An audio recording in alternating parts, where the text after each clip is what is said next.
soy Bárbara Tijerina. ¿Sabían que más del 80% de su comunicación es no verbal? Quiero que después de esta plática se enamoren, como yo me he enamorado de este tema, porque hay un montón de información que parece que no la estamos viendo. Y una vez que lo aprendes, no puedes dejar de verlo. Empiezas a notar en la gente que pela los ojos, o que se rasca de repente aquí, o se acomoda el pelo. Para mí siempre ha sido muy importante. Desde antes de que lo estudiara, yo creo que hay gente que es más perceptiva que otros. Siempre me encantó. Me parecía que había mucha información ahí. Una vez una chica que iba a entrar a trabajar con mi mamá a la clase de baile, le dijo, ay, señora, nos vemos mañana. Y le dije, ma, no va a venir mañana. ¿Cómo sabes? ¿No le viste la cara? ¿No le viste que estaba viendo el piso? Siempre he estado anticipando de alguna manera. Hoy los quiero invitar a que entrenen el músculo de la observación. Gracias.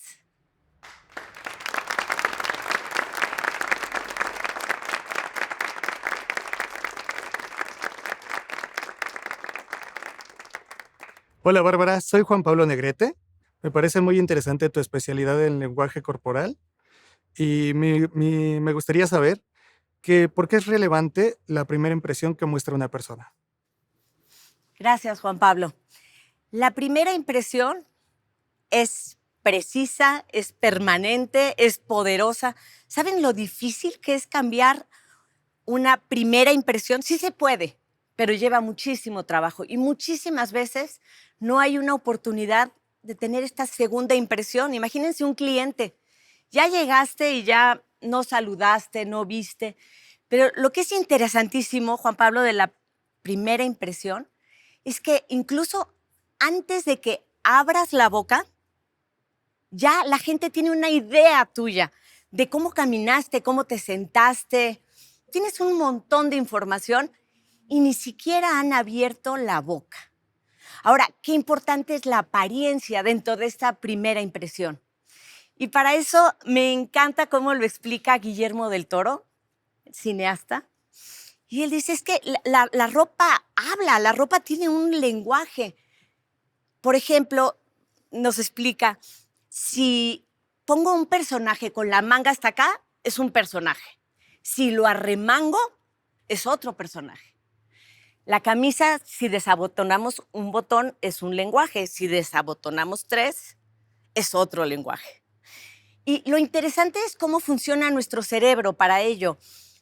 Kahneman, que fue premio Nobel de Economía, él explica muy bien esto del cerebro porque dice que tenemos 2 sistemas al mismo tiempo en el cerebro. Un sistema rápido, intuitivo, instintivo, que es así, y otro que es analítico, lógico, racional. Si ustedes van a decidir qué carrera estudiar, seguramente van a necesitar el sistema 2, que es más analítico. Pero si van por la banqueta como yo, que no da tiempo de analizar, vienen 2, ¿a qué vendrán? Es el cerebro instintivo el que tiene que hacer un montón de juicios. Y el cerebro hace atajos mentales. El cerebro lo que quiere es que sobrevivas. Entonces ves a alguien y es amigo, enemigo. No hay peligro o es una amenaza. Todo eso ocurre en el cerebro así. Hay otro señor que se llama Alexander Todorov, que escribió el libro El valor de la cara, que él habla de las caras, cómo las analizamos y cómo llegamos a juicios. Por ejemplo, en general nos gustan más las caras más infantiles, más simétricas. Es más, hay un estudio en donde pone un montón de caras y les dicen, ¿quién crees que es el culpable? Y bueno, el pobre que tiene la cara menos simétrica, todo el mundo dice, ese es el culpable. Entonces, sí, hacemos un montón de juicios y existe una cosa que se llama el efecto halo. No sé si han oído hablar de él, es un sesgo cognitivo. Sesgo cognitivo es un error en nuestra manera de pensar, pero ocurre.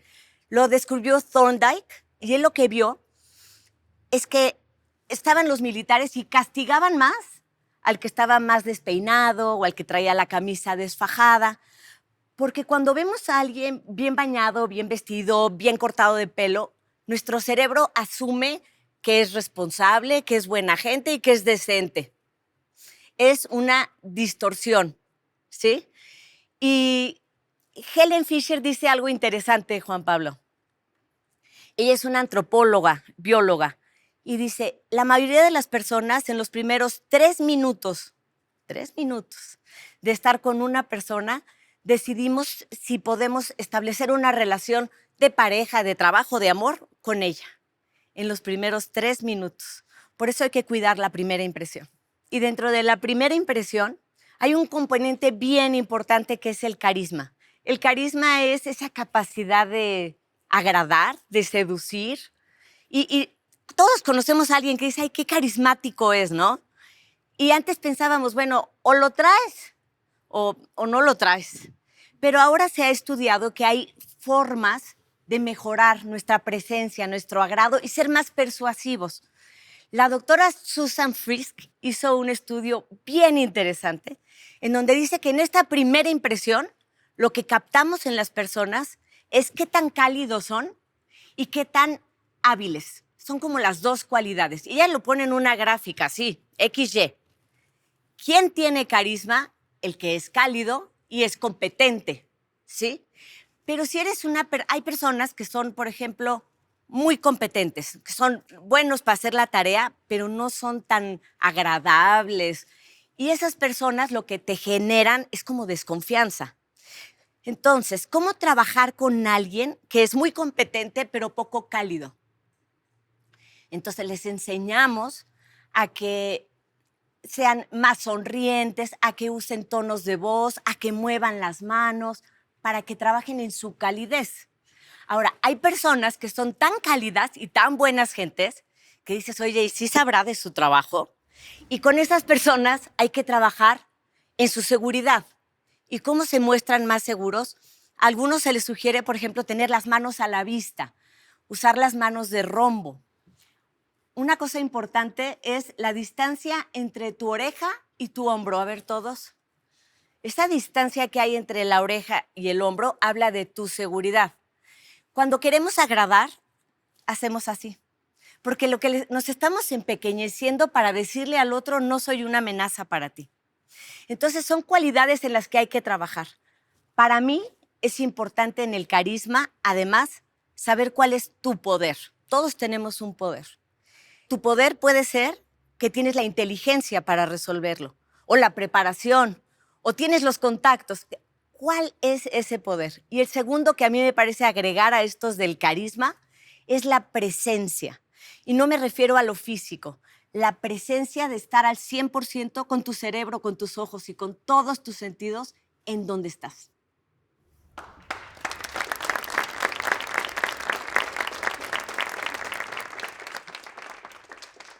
¿Qué tal, Bárbara? Un gusto, soy Johan Cárdenas. Y bueno, hay un refrán muy famoso que dice que los ojos son el espejo del alma.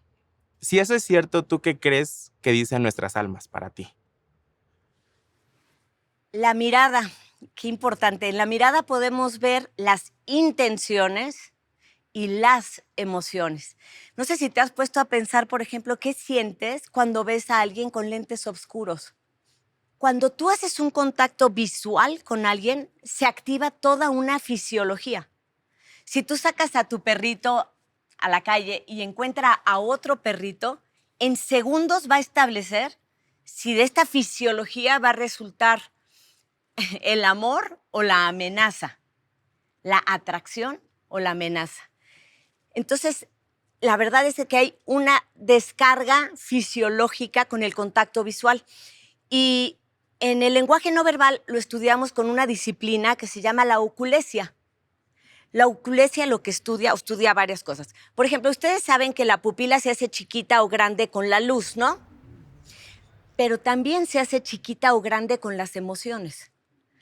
Si te asustas o te sorprendes, la pupila se dilata porque quieres más información. Si estás enamorada, pues lo quieres ver más. Entonces, en la oculesia estudia, por un lado, la dilatación de la pupila. Por el otro lado, hacia dónde dirige la mirada. Si estás mirando de lado, desprecio. Si miras hacia abajo, sumisión. Si miras hacia arriba y bajas el mentón, inocencia. Y si le hacen como mi hija adolescente, esa es una mirada de huida. También en la oculesia, la otra cosa que estudiamos es el índice de parpadeo. Las personas normales parpadeamos entre 15 y 20 parpadeos por minuto. Cuando hay excitación, estrés o algo, cambia este índice de parpadeo. Entonces, cuando analizamos videos es bien importante ver, ay, aquí cambió el parpadeo. ¿Por qué lo cambió? Ahora, algo que me parece muy importante en el contacto visual, algunos piensan, a mí mi papá me enseñó que cuando saludara que viera con la mirada a los ojos, ¿no? Y si alguien se te queda viendo así después de un ratito, dices, hazte para allá. Entonces, el contacto visual no tiene que ser del 100%, relájense. Se vale pensar para abajo, recordar para arriba. Lo que se ha observado es que las personas más influyentes, los mejores vendedores, cierran la idea haciendo contacto visual. Y de esa manera es más difícil que se te olvide. Otorgamos la mirada a quien nos parece valioso. Y eso hay que considerarlo siempre. Por eso los artistas tienen mucho cuidado en un foro de los de arriba, los de la derecha, para que todos se sientan de alguna manera incluidos. Si tú vas a vender algo y consideras que esta persona es el que te lo va a pagar y ignoras con tu vista a los otros, se sienten hechos a un lado. Yo que trabajo mucho en asesoría política, es muy importante que los políticos observen, que miren. Muchas veces el poder no mira y es un gran error.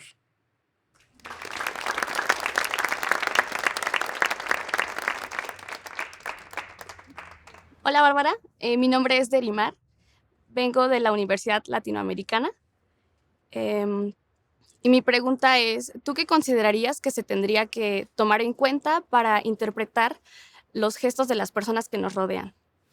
Muy bien, Berimar. Los gestos. Sabes que hay una frase de Paul Watzlawick de comunicación que dice, no podemos no comunicar.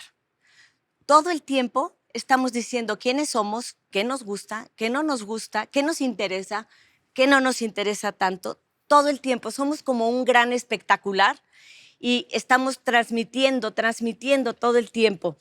Tenemos que entrenar nuestra atención. Por eso digo, hay que entrenar el músculo de la observación, porque nuestra atención es limitada. A veces pensamos que podemos hacer un cheque, dar de comer al niño, ver la tele y alguna de las tres nos va a salir mal.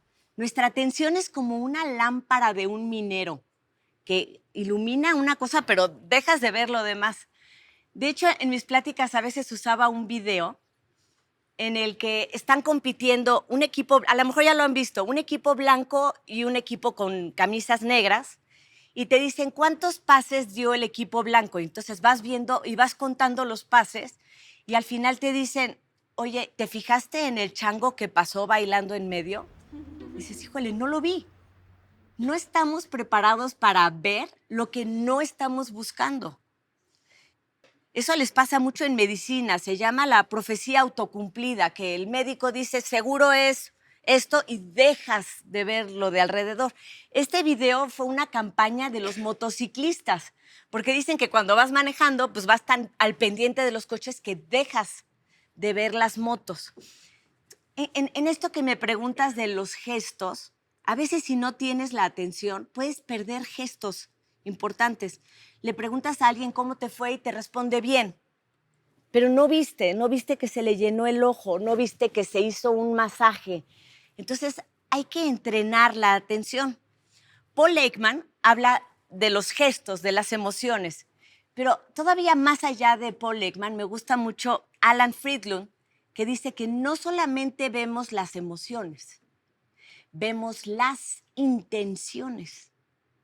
Y entonces, si tú estás atento, puedes ver, no sé, por ejemplo, si ves la entrega de los Óscares, y si ves que viene Will Smith y que viene con tensión en las manos, caminando con pasos grandes, con tensión en la quijada, si eres el presentador te haces un lado porque sabes que viene un golpe. Entonces, lo que dice Alan Friedland es que una sonrisa no solamente es de alegría, te está comunicando estoy dispuesto a cooperar. Y una cara de enojo no solo es enojo, es una amenaza. Y lo que me parece interesante es que a la gente nos gusta estar con gente que nos sabe leer. No sé si les pasa el estar con alguien que te dice, te veo triste, te veo enojada. Te da paz que alguien te esté leyendo y si lo hace de manera correcta, mejor. Hay un instituto que estudia las relaciones de pareja que se llama el Instituto Gottman y ellos analizan videos y lo que dicen es que si en el video de interacción con tu pareja notan un gesto de desprecio, que es así, es unilateral, se jala una comisura de la boca, te dicen tienes un 93% de posibilidades de separarte, divorciarte, de no seguir con esa pareja. Porque la alegría llega y se va, la tristeza llega y se va, el desprecio no. Entonces hay que aprender a leer los gestos. Y hay alguien que lo hace muy bien, que lo hizo muy bien. Y lo define Robert Greene en su libro Las leyes de la naturaleza. Habla de Milton Erickson. Este chavo a los 19 años le da poliomielitis. Y le da de tal forma que queda completamente paralítico. No mueve nada más que la dirección de los ojos. Es lo único que mueve. Y lo cuidan las hermanas y él aprende a leer en las hermanas cuando entran y le dicen, oye, vas muy bien. Entonces aprende a leer los gestos y lo hace maravillosamente. Después se mete a estudiar psicología y él pone intencionalmente su escritorio, lo pone lejos de la entrada para que cada paciente que entre caminando y él pueda observar. Entonces cuando entra, él ya tiene una perfecta idea de qué tiene esta persona. Y algunos decían, oye, es que eres como con telepatía o tienes otro sentido. No, desarrolló la atención. Hay una frase que tengo en el libro que me pasó un colega que dice, y se refiere a la atención y la importancia de poner atención. Antes de que tu cuerpo enferme, te susurra su fatiga. Antes de que tu cliente te deje, te susurra sus peticiones. Antes de que tu pareja se vaya, te susurra cuáles son los inconvenientes. Si no escuchas los susurros, vas a escuchar los gritos. Hola Bárbara, mi nombre es Renata García y pues estamos en una situación donde vamos a entrar a una entrevista de trabajo laboral y nos podrías dar un consejo acerca de eso, por favor. En la entrevista, bueno, yo me acuerdo de las palabras otra vez de mi mamá, pero decía, para hacerlo, primero hay que parecerlo. A mí me parece que eso te ayuda hasta mentalmente, ¿no? O sea, cómo se visten, cómo se ven los que trabajan ahí y trata de parecerlo, porque a eso le tiras. Entonces, son dos cosas importantes, la apariencia y la segunda es la actitud. Y cuando me preguntan, oye, ¿qué hago cuando llego a esta entrevista de trabajo? Cuando llego, saludo, no saludo, sonrío, no sonrío. La entrevista de trabajo empieza en tu casa.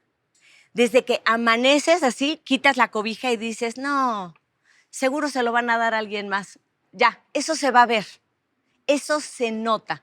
Entonces, ponte la camisa de la actitud. Me va a ir bien, voy a hacerlo mejor. Generalmente la decisión no depende de ti ni de tu esfuerzo, depende de alguien más. Pero eso es lo fascinante del lenguaje no verbal, porque si te pones a pensar en tu currículum, que le borras y le quitas, y ay, no, esa palabra no, ponle que fueron 2 meses, el porcentaje de inglés,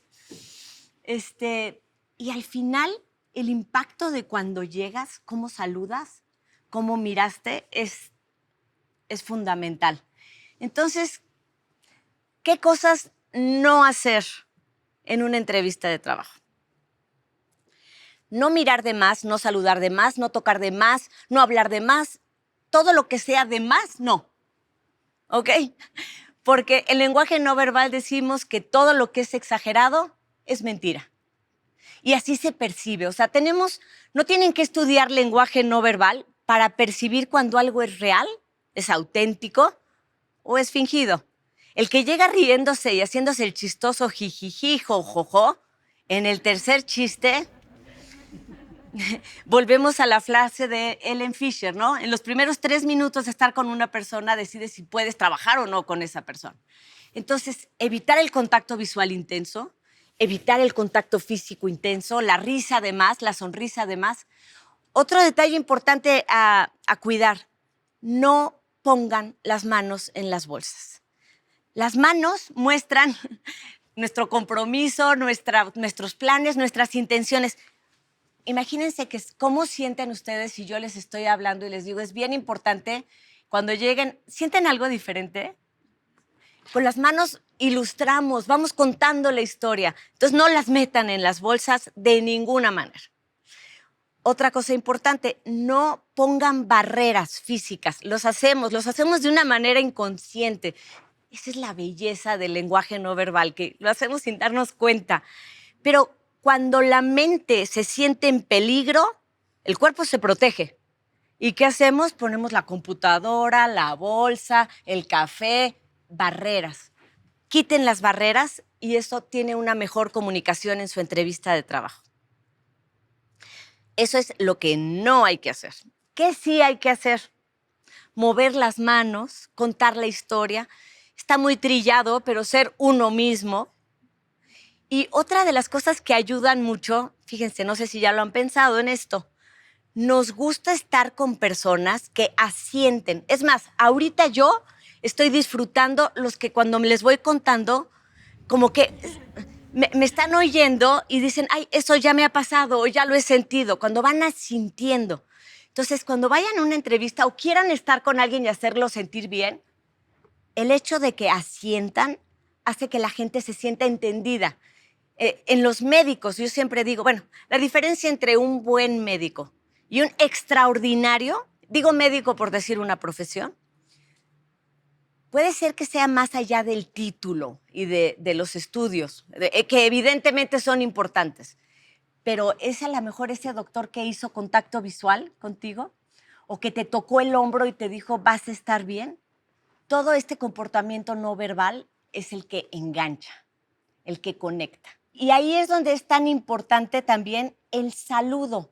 Ustedes han visto cuando se saludan dos mandatarios, hay un mundo de cámaras enfrente porque quieren captar el instante, porque el saludo da mucha información, ¿saben? ¿Quién estira la mano primero? ¿Hacia dónde les tiran? Entonces, sí quiero que sepan la importancia del saludo. El peor saludo es el que se evita. Ese es el peor, porque en el saludo, como en la mirada, es nuestra oportunidad de conectar, ¿ok? Hay una reacción fisiológica, hay una conexión cuando saludas a alguien. ¿Puede pasar alguien a ayudarme? ¿Sí? ¿Un voluntario? ¿Voluntaria? Ya tengo voluntario. ¿Cómo te llamas? Ileana. Ileana. Bueno, miren, vamos a enseñar un saludo, ¿ok? Pones la mano. Mira, por ejemplo, ella la puso ahorita así, sin pensar mucho, y la puso de una manera sumisa. Este es un saludo sumiso porque la palma va hacia arriba. Generalmente, a veces lo hacemos las mujeres. El ideal es el equilibrado. ¿Pueden ver cómo se ve así equilibrado? ¿Cuál es el que hay que evitar? Bueno, el saludo no hay que evitarlo, pero el flojo, el de la manita así que... También hay personas que van al gimnasio y quieren demostrarte que fueron al gimnasio. Y te dejan todos los anillos así. El otro saludo es el dominante, que es con la palma. Si yo pongo la palma hacia arriba y te saludo así, es un saludo que te estoy tratando de marcar que yo soy más importante que tú. Entonces, el ideal es el equilibrado. Y como decíamos en la entrevista de trabajo, evitar, un saludo dura segundos, es así. Y es desear buena fortuna, sellar un acuerdo. Cuando te quedas, los que se quedan así, mucho tiempo, resulta muy cansado. O los que tocan de más, es incómodo. Eso hay que evitarlo. Gracias.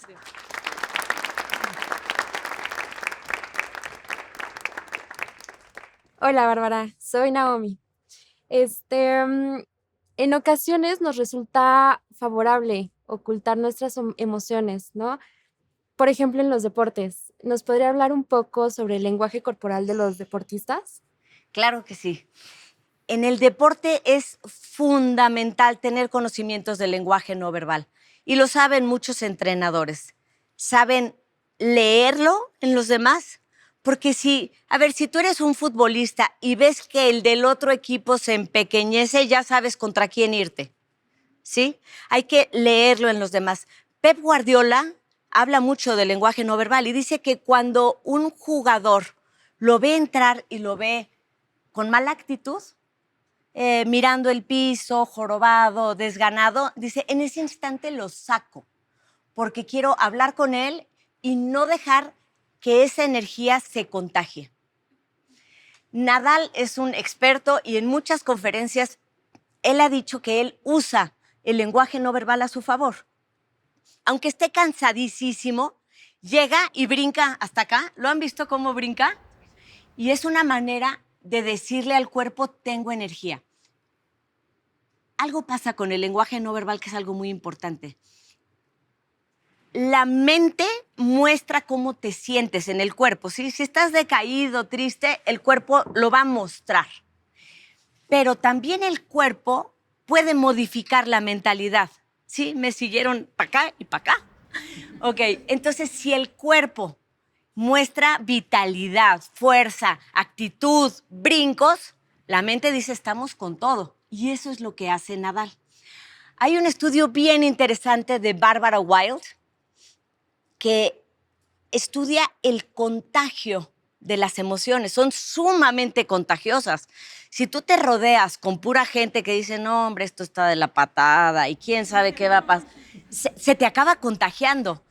Tenemos algo que se llaman las neuronas espejo. Y si tu compañero de al lado bosteza, al ratito vas a bostezar. Entonces, en el deporte usan mucho el lenguaje no verbal para transmitir esta vitalidad, pero además, qué importante en el liderazgo, porque estaba viendo un partido de baloncesto entre Francia y España. Y está Tony Parker y Pau Gasol, que son los capitanes del equipo. Y la comunicación no verbal es evidente. Puedes ver, van perdiendo los franceses y Tony Parker está agachado, la cabeza viene para abajo, las manos están caídas, el equipo está aislado. Mientras Pau Gasol echa unos gritos que parece un gorila, abre la boca así, y contagia a su equipo. Y todo el equipo se impregna de esa energía para salir adelante. Hoy también los compañeros de la banca mandan información no verbal. Si tú estás compitiendo y estás angustiado y ves a los de la banca que dicen así, dices, en la torre, estamos en problemas. Ahora, hay un estudio bien interesante del lenguaje no verbal que hizo Jessica Tracy en Atenas 2004 y dijo, ¿cómo se ven los ganadores y cómo se ven los perdedores? Yo creo que podemos ver un partido de lo que sea sin sonido y sabemos quién va ganando y quién va perdiendo. Pero lo increíble que ella vio es que en los Paralímpicos había un grupo de personas que tenían discapacidad visual. En su vida han visto. Y cuando ganaban, ¿saben qué hacían cuando ganaban? ¿Quién les enseñó que cuando ganen levanten los brazos? Nadie. Eso es lo que dice Paul Lakeman, que las emociones tienen una manifestación universal e innata.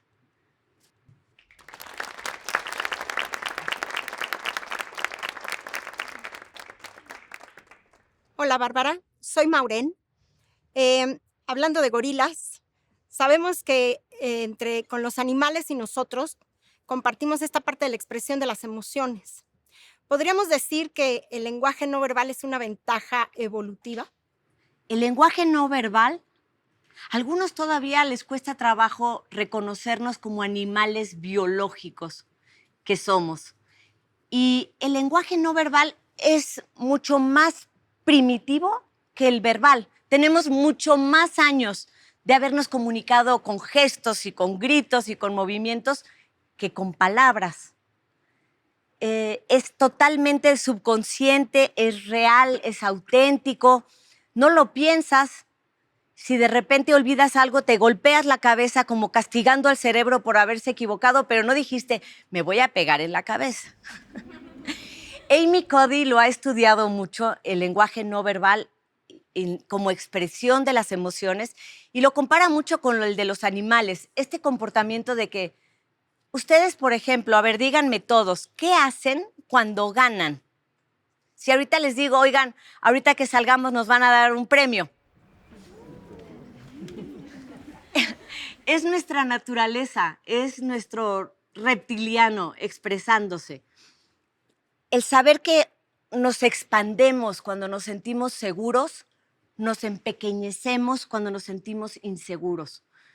Y otra cosa importante, ahorita que hablábamos de la empatía, Giacomo Rizzolatti descubrió las neuronas espejo.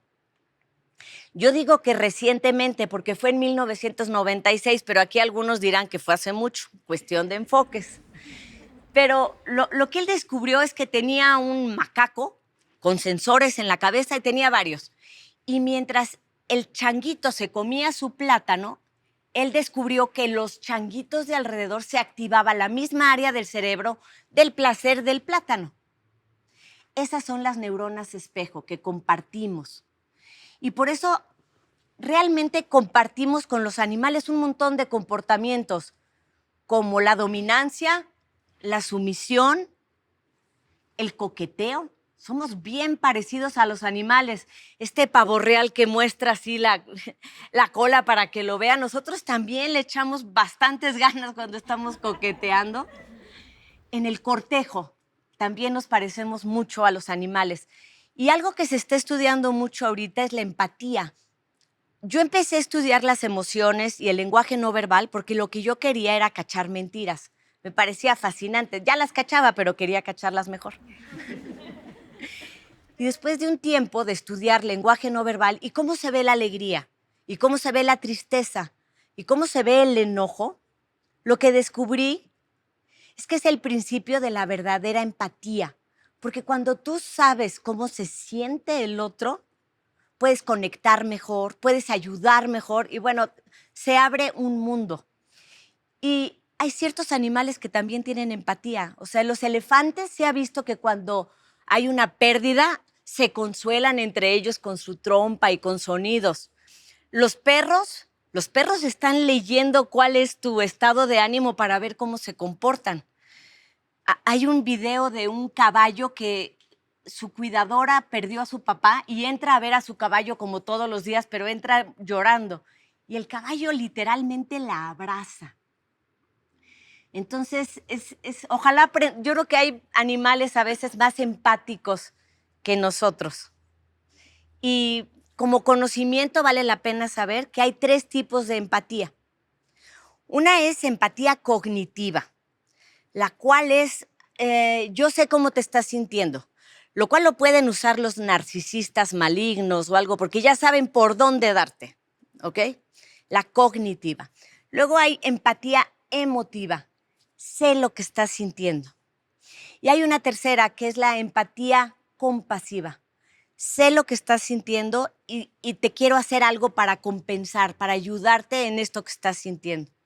Vale la pena. Dicen que cada vez somos menos empáticos y probablemente tiene que ver nuestra mirada en esta arma de distracción masiva. Porque yo he visto en experimentos y todo que cuando volvemos a conectar con la mirada, nos es más fácil saber cómo se siente alguien.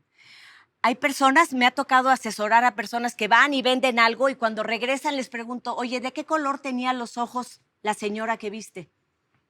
No sé. Pero ¿cómo? Si estuviste con... No le viste a los ojos. En las parejas, una de las primeras cosas que desaparece cuando hay una mala relación es el contacto visual. Y es de lo primero que surge. Acuérdense, una pareja, observen, vuélvanse observadores, vayan a un restaurante, los aeropuertos son maravillosos. Y vean quiénes se miran y cómo se miran. Cuando hay amor, cuando hay empatía, cuando hay cariño, hay contacto visual.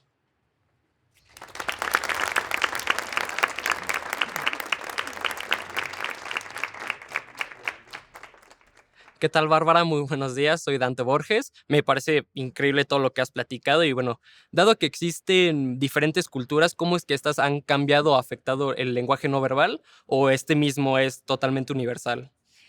Fíjate que esa pregunta se la hizo justamente Paul Ekman, que es de los principales psicólogos del siglo pasado, y él lo que quería, lo que él pensaba era que la sonrisa era distinta aquí que en China y que la tristeza era diferente, y entonces se fue a recorrer el mundo analizando las expresiones. De hecho, viajó a Papúa Nueva Guinea a encontrar una sociedad aislada, lejos de televisiones, redes sociales, para ver si sonreían y usaban los mismos músculos que usamos acá.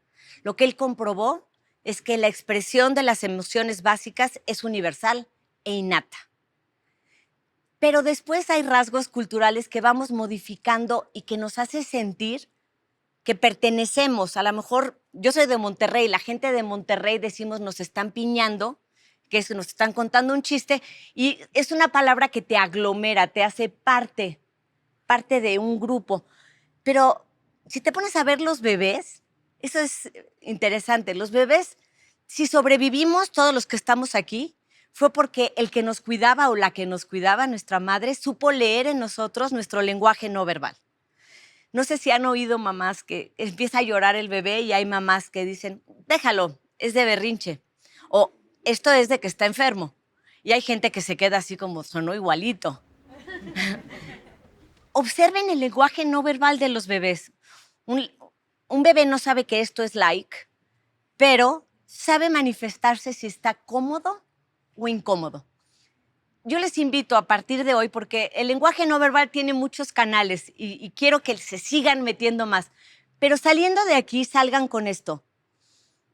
En captar, poner la atención en la gente y con que detecten este está cómodo o incómodo. ¿Y por qué lo sabes? Lo sabes por sus manos, por su postura, por su respiración. Entrénense en mirar en la gente y saber si están cómodos o incómodos. Hay un antropólogo que se llama Edward Hall y él estableció varias distancias, porque culturalmente, no sé si les ha pasado, hay culturas que son de mucho contacto físico. Por ejemplo, los latinos somos mucho del beso y el abrazo, y a lo mejor si llegas a saludar a un norteamericano se queda así como.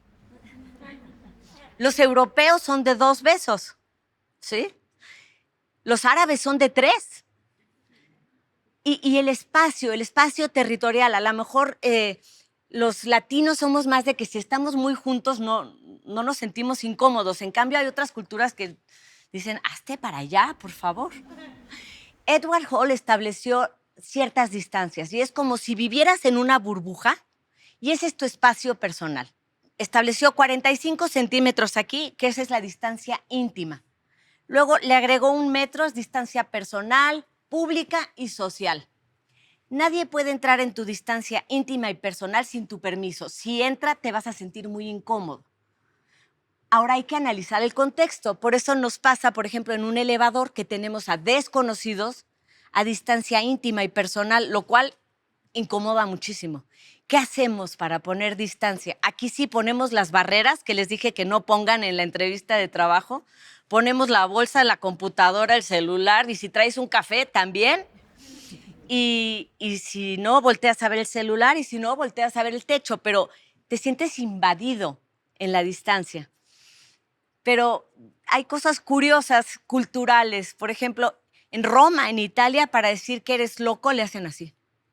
Eres un loco. En Reino Unido hacen como un desarmador. Entonces, esto es que estás loco. Pero en Japón, si le haces para adelante, es que eres muy inteligente. Y si le haces para atrás, estás loco. Este signo, por ejemplo, es... ¿Para ustedes qué es esto? Muy bien. Ok. ¿Sí? En Francia esto es 0. Si tú le dicen, oye, ¿qué tal está tu vino? Le estás diciendo 0. Este gesto para todos, ¿qué es esto? Es like, ¿no? Es like para nosotros.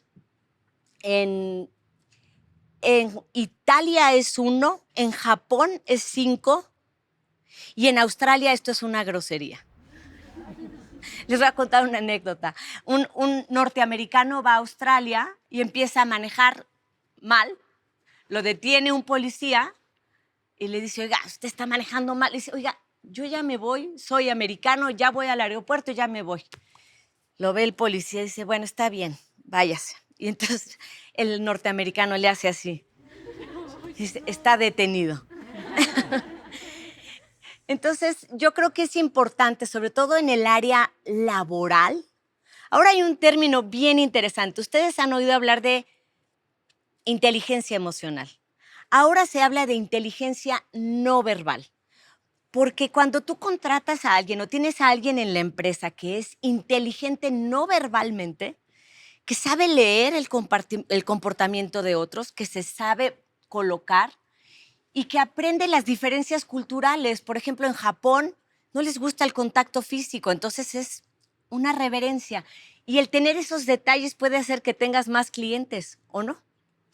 En Disney existe algo que se llama el Disney Point y se les entrena a todas las personas que trabajan ahí, porque para las culturas asiáticas esto no solamente es desagradable, ustedes me dicen, es desagradable el dedo índice acusador, pero para algunas culturas asiáticas esto es una grosería.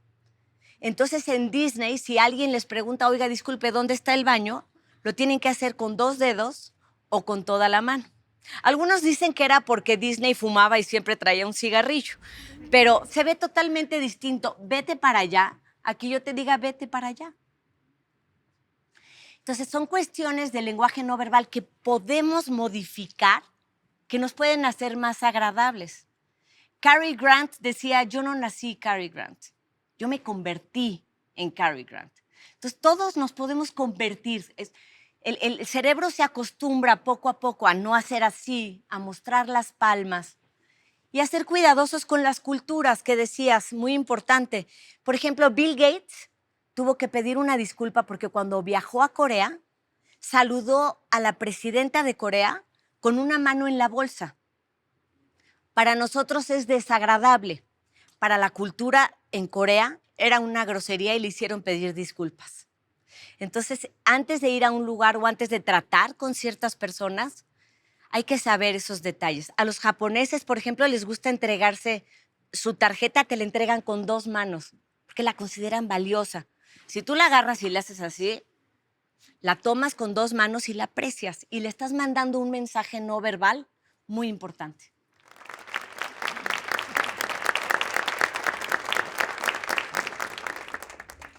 Hola Bárbara, mucho gusto. Mi nombre es Carla Mejía. Yo quería preguntarte acerca de, en tus redes sociales hemos visto que publicas ejemplos de políticos para ilustrar sus aciertos o sus errores en la comunicación. ¿Podrías hablarnos un poco más sobre la importancia del lenguaje no verbal en la política? Claro que sí. Carla, el ABC de la comunicación política es mostrar seguridad, seriedad y cercanía. Digo imagen política, pero aplica a cualquiera. Cuando contratas a alguien, ¿qué quieres? Que sepa de lo que habla, seguridad, que sea serio y que te muestre cercanía. Ahora le agregaron empatía, lo cual agradecemos. Es tan visual desde el debate de Kennedy y Nixon, en donde, no sé si has visto esas imágenes de 1960, en donde la imagen determinó el éxito. Está Kennedy, bronceadito, traje negro, el fondo es gris, maquillado, y al lado de él está Nixon, traje gris, fondo gris, sudando, venía de una lesión de la rodilla, sentado con las piernas un poco chuecas, y la imagen es brutal, o sea, vivimos en una época totalmente visual. Los que lo escucharon en radio dijeron que definitivamente había ganado Nixon, tenía mucho mejor discurso, era más claro. Los de la tele, que fueron más, les gustó más Kennedy. ¿Por qué? Porque mostraba esta seguridad, esta seriedad y esta cercanía. Ahora, una buena imagen nos puede engañar. En eso también nos parecemos a los animales. Los animales eligen al alfa porque baja sus niveles de ansiedad, porque este alfa es el que tiene los cuernos más grandes o es más alto y puede garantizar mejor que prospere esa especie. Así elegimos nosotros a nuestros líderes, o creemos que los elegimos, porque son los que por sus cualidades bajan nuestros niveles de ansiedad. Y los políticos tienen que ir cuidando ese mensaje. Arthur Miller, que entre otras cosas era esposo de Marilyn Monroe, escribía que para ser político hay que ser un gran actor. Y lo que hacen es cuidar que todo el mensaje, en un político equivocarse en la ropa, equivocarse en la postura, puede ser el final de su carrera. Vemos, por ejemplo, Margaret Thatcher, la dama de hierro, que en su época tuvo que masculinizarse. Ella usaba hombreras y hasta entrenó con maestros cómo hacer su tono de voz así, porque su tono era, si tú lo oyes, el tono de voz cuando era ministra de Educación, una voz completamente distinta. Para su época, ella tuvo que masculinizarse. Angela Merkel, por ejemplo, a mí me encanta porque manda un mensaje de autenticidad. Es real. Ver a alguien que es real nos encanta. Y tuvo un gesto no verbal que fue muy importante. Cuando les dieron el premio a los de la vacuna de BioNTech, iba a entrar ella con ellos al recinto y cuando va a entrar, agacha la cabeza y les dice, pasen ustedes. Y ella se sienta atrás. Fíjense todos los mensajes no verbales que dicen humildad, respeto. Eso es lo que tienen que cuidar mucho los políticos, pero lo tenemos que cuidar todos. Aristóteles lo decía. A ver si se acuerdan alguno de ustedes. Él ponía un triángulo y decía logos, etos y patos. ¿Se están acordando de su clase? Las razones, la credibilidad, las emociones. Cuando eres congruente lo que dices con lo que haces, con lo que muestras, el mensaje llega. Y se ve hasta en la ropa. Por ejemplo, el presidente Obama fue de visita a Italia y acababa de pasar un terremoto. Y entonces va con Berlusconi a ver estas zonas de desastre en Italia. Berlusconi viene vestido impecable, el pelo con gel, la camisa se la planchaban puesta, así. Y es una desconexión con la gente. O sea, si la gente acaba de pasar por un terremoto y ves al presidente así, el presidente Obama tenía las mangas de la camisa remangada y sin saco. No iba a levantar ninguna piedra. Pero la actitud de estoy aquí y estoy dispuesto puede ser muy poderoso. Otra persona que me parece que es muy importante en esto de la comunicación política, lo vimos en la pandemia, ¿no? Vimos ciertos líderes que se rehusaban a mostrarse con este cubrebocas porque parecía que los hacía ver débiles o menos. Si en época de pandemia vivías en uno de los países liderados por mujeres, como Taiwán, Dinamarca, Nueva Zelanda, tenías más posibilidades de vivir. Porque las mujeres, lo dice Nancy Ektof, que es una psicóloga de Harvard. Dice, los hombres ante el peligro tienen estas respuestas reptilianas de corre, huye o pega. Y las mujeres tenemos la posibilidad de la empatía. Y eso lo mostró Jacinda Ardern. En todos sus mensajes decía, ya saben, como aquí, quédense en casa. Y al final agregaba, sé amable. Entonces, creo que es importante en la comunicación política observar qué tan congruentes son con lo que dicen, con lo que hacen y con lo que muestran.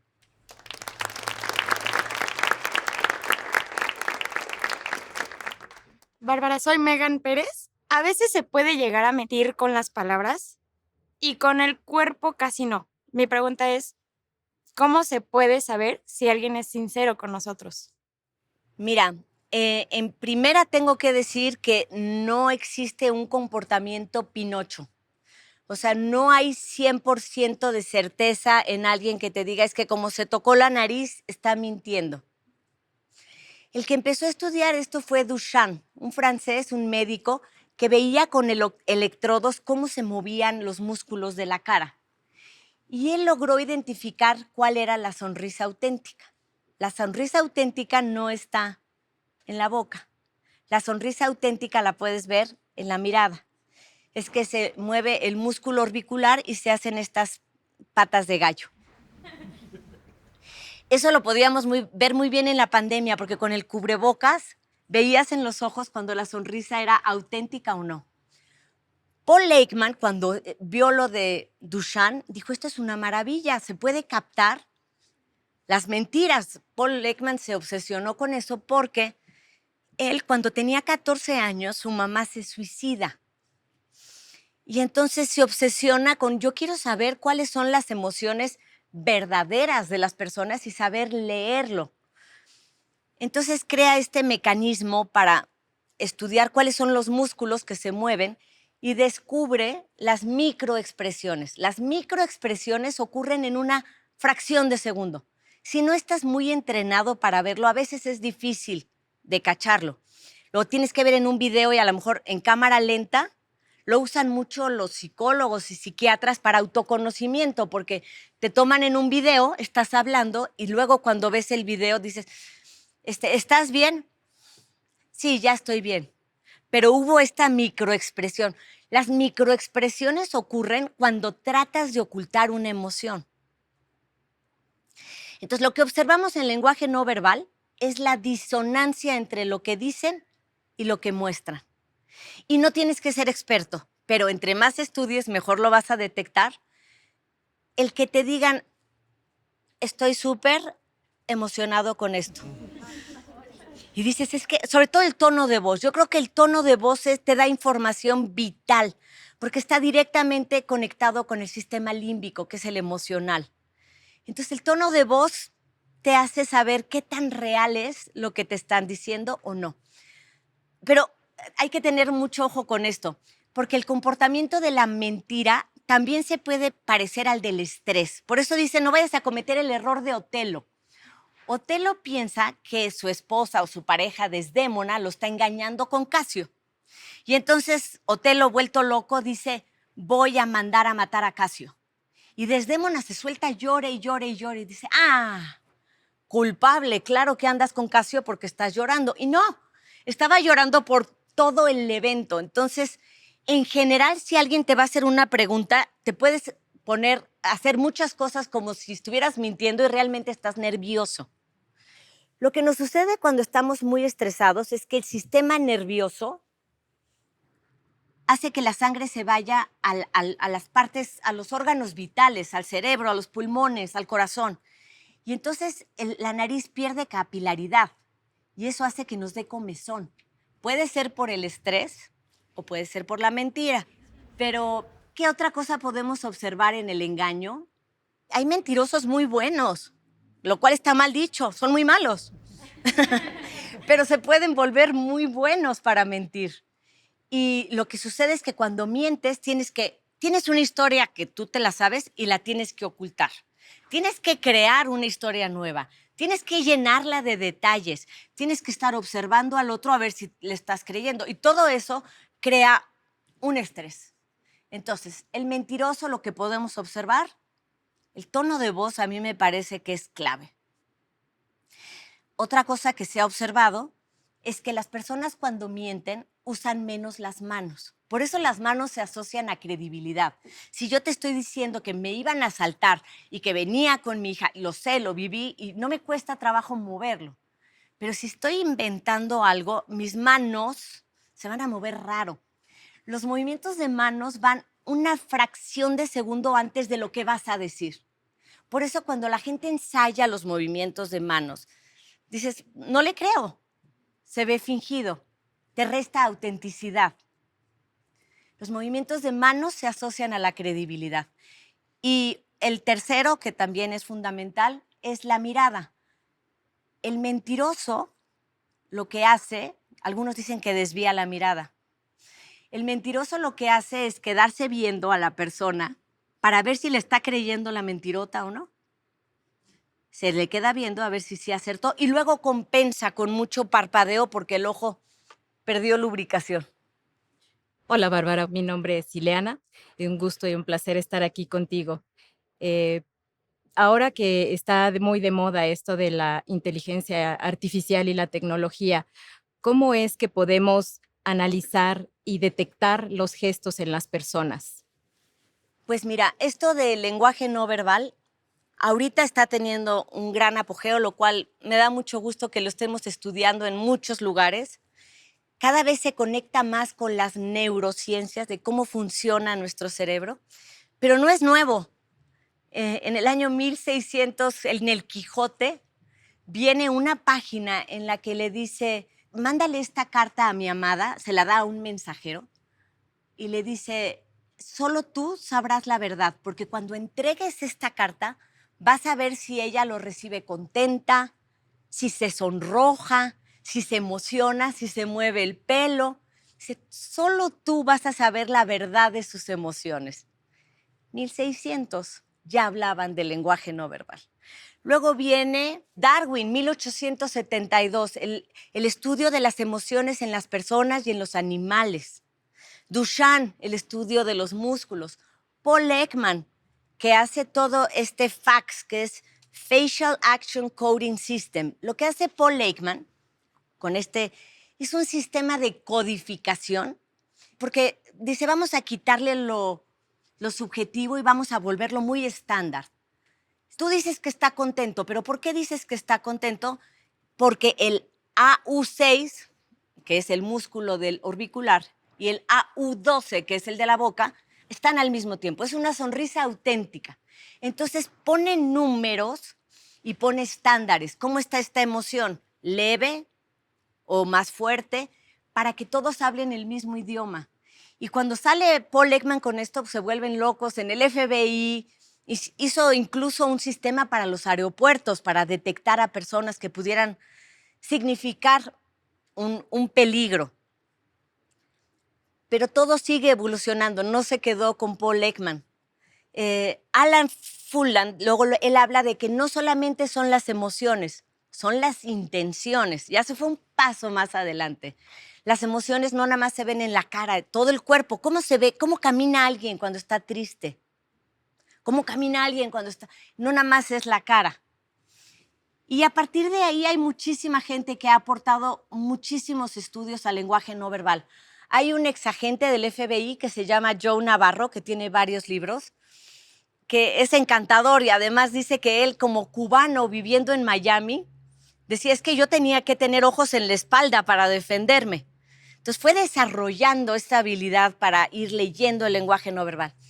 Amy Cuddy también ha aportado muchísimo a este estudio de cómo mostrarte más presente y cómo Amy Cuddy habla mucho de las posturas, de cómo si estás todo el día en el celular así, esta postura le manda un mensaje al cerebro de no valgo, no merezco, de cómo modificando la postura puedes cambiar la mentalidad. Y así, yo creo que hay conocimientos nuevos que siguen aportando. También la inteligencia artificial está aportando, porque ahora ya hay programas que pones una interacción y te dicen cuál es la emoción que predomina. Entonces yo creo que la inteligencia artificial nos ayuda, nos aporta, nos da información, pero me tocó analizar el lenguaje no verbal en inteligencia artificial de un ser creado y todavía les fallan detallitos que seguro los van a arreglar para la semana que entra, que es el tono de voz. El tono de voz me sigue sonando como robot y los movimientos de manos siguen siendo después de la palabra. Todavía no logran que las manos vayan tantito antes. Pero les falla algo, que nosotros cuando estamos interpretando el lenguaje no verbal tenemos la facultad de ser empáticos. Estás viendo a alguien y puedes conectar y pensar cómo se está sintiendo. La inteligencia artificial no creo que pueda aportar eso todavía.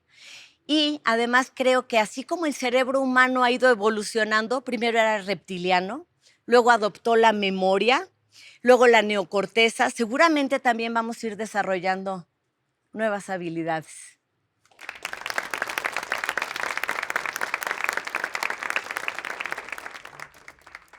Hola Bárbara, soy Ari Patlán.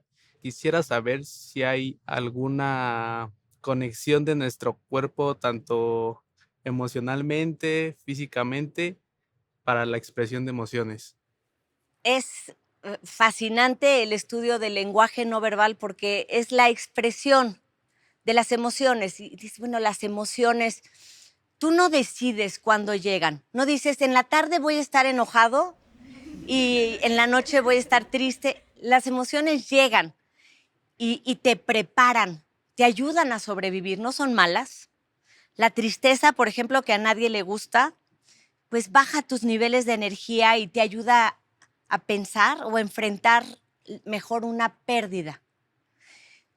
No hay manera de ocultar en el cuerpo una emoción intensa. Piensa, o sea, imagínate que te enojas y que tratas de que no se note, no, se filtra por algún lado. Por ejemplo, el miedo. Visualmente ves algo y te asustas. Eso le manda una señal al cerebro y se produce adrenalina y noradrenalina, las catecolaminas.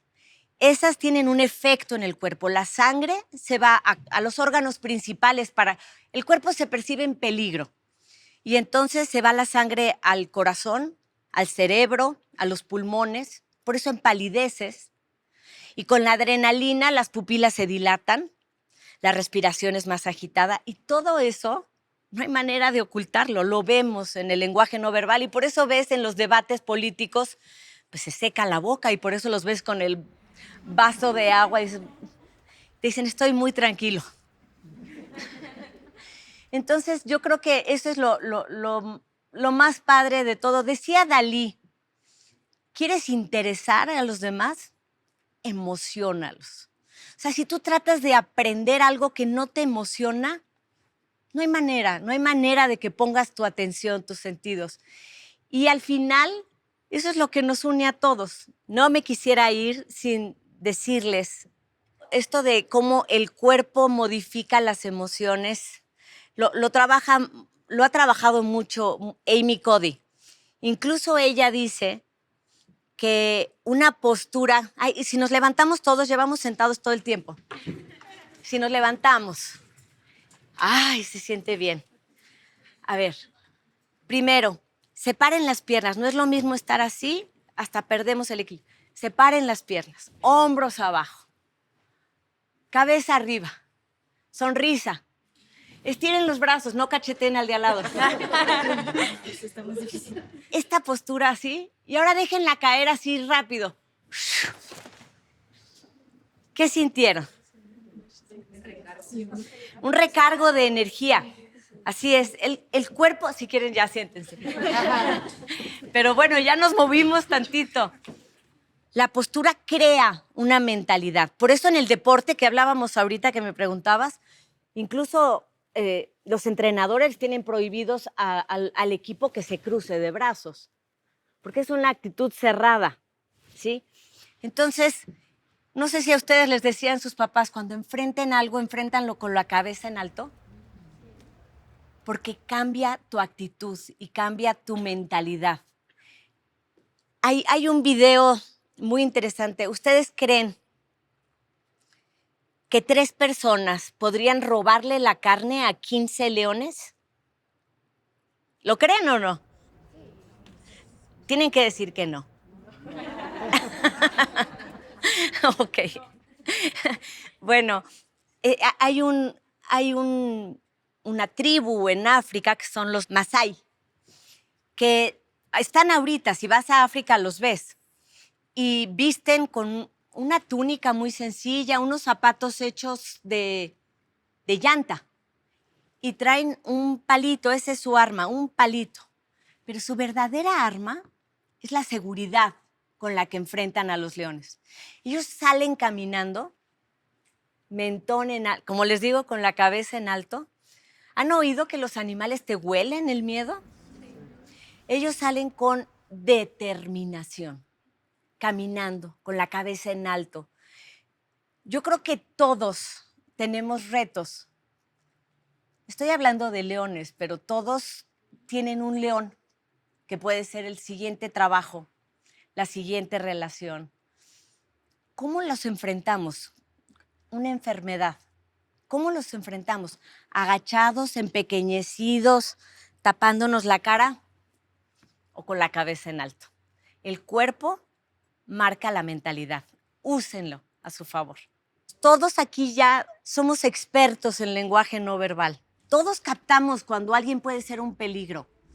Todos captamos cuando algo realmente está interesado en lo que estás haciendo. Crean en sus percepciones. Si alguien te parece que puede ser un peligro, evita hasta que tengas más información. El instinto es información que sabemos, pero no sabemos por qué lo sabemos. Y todos nuestros sentidos están captando muchas cosas. No nada más escuchamos con el oído, escuchamos con la mirada, el olfato, el tacto. Decía Aristóteles que no hay nada en nuestra inteligencia que no pase por nuestros sentidos. Entre más sentidos estén involucrados, más información tenemos. Entrénense en su atención y en su observación a captar más información, porque son las herramientas que tenemos para sobrevivir y para defendernos. Muchas gracias.